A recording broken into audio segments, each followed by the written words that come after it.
Hola, soy Humberto Pedrosa de Anda, estamos viendo a NOM balanceado y en esta cápsula te voy a enseñar el método número 3 para calcular la desviación estándar. Bueno, mira, en este método 3 vamos a utilizar una tabla de ANOVA para calcular la desviación estándar a partir del MS de los residuales, ¿sí? Antes de eso, necesitamos calcular la suma de cuadrados totales, que es el dato que vamos a poner aquí en esta parte de la tabla de ANOVA. La suma de cuadrados totales es lo siguiente: a cada dato le vamos a restar la gran media, la media de todos los datos, y lo vamos a elevar al cuadrado y luego vamos a sumar todo eso. Bueno, pues entonces hagámoslo en esta parte de aquí. A cada dato le vamos a restar la gran media. Y la gran media ya la habíamos calculado desde el principio, mira, es este 7.8 de aquí, ¿sí? Que es el promedio de todos los datos. Entonces, a cada dato le vamos a restar 7.8. Vamos haciéndolo. El primer dato, lo voy a colocar aquí, abro un paréntesis, va a ser igual a este 6 de aquí menos la gran media, que es este 7.8 de aquí. Y cierro paréntesis y elevo al cuadrado. Ahora, la gran media del 7.8 que está en la celda B12 la voy a fijar con función F4 para que aparezcan los signos de pesos o dólares. De esa manera podré correr la fórmula al resto de las celdas. Corro la fórmula hacia abajo, corro la fórmula hacia la derecha. Con eso ya tengo la diferencia entre cada dato y la gran media elevada al cuadrado. Ahora vamos a hacer la suma de todos estos cálculos. Así, es igual a sum de todo esto. Listo. Esta es la suma de cuadrados totales que vamos a poner en la tabla de ANOVA. La suma de cuadrados totales va en esta celda, ¿sí? Es 155.6. Bueno, ahora, continuemos llenando esta parte de la suma de cuadrados. La suma de cuadrados de los residuales también ya la habíamos calculado anteriormente, desde el método 1. Se refiere a la diferencia que existe entre cada dato y su media particular, y elevada al cuadrado y sumado. Nos dio este 152 de aquí. Entonces, pues esa es la suma de cuadrados de los residuales.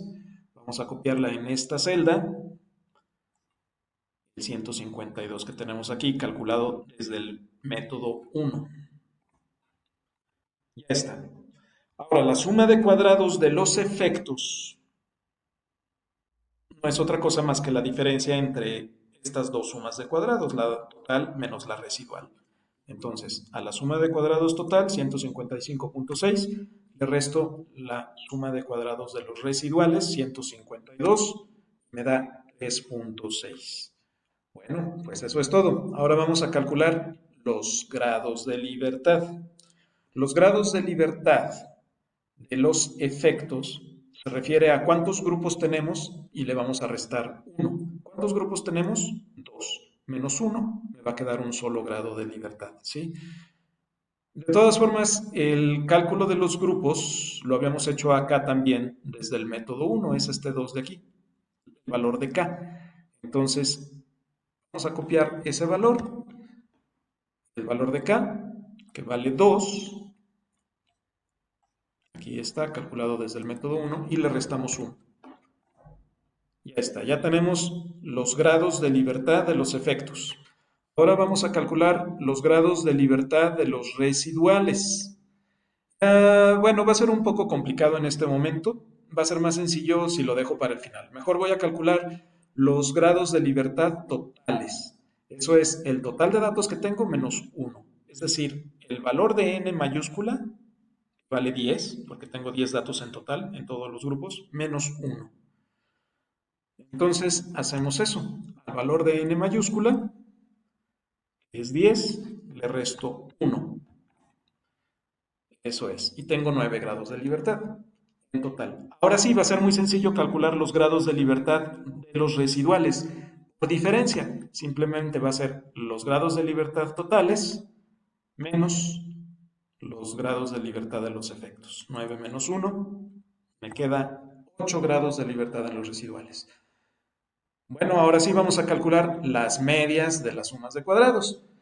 Para los efectos es la división de la suma de cuadrados de los efectos entre sus grados de libertad, 3.6 entre 1.